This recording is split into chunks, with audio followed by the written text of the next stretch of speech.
The quadruped T-spine rotation is an exercise for helping to develop strength in the back of your shoulders, as well as in your core.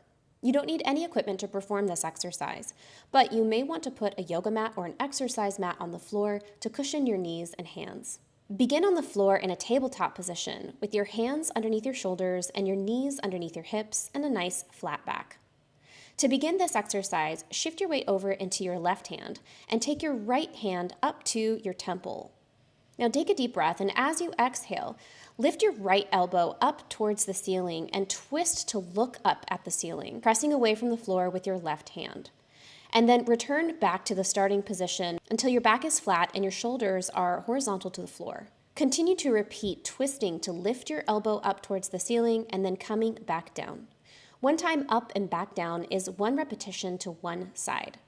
Continue for the recommended number of repetitions in your training program before taking your right hand back down and switching over to the other side. Shifting your weight over into your right hand and taking your left hand up to your head. Then take a deep breath, and as you exhale, twist and lift your left elbow up towards the ceiling and look up at the ceiling, and then return back to the starting position as you inhale. Continue to repeat, twisting and lifting your elbow up and coming back down to your shoulders being parallel with the floor for the number of recommended repetitions in your training program. As you perform this exercise, you should begin to feel the muscles along the back of your shoulder lighting up and getting tired. You might also feel some work in your obliques muscles in your torso as you twist.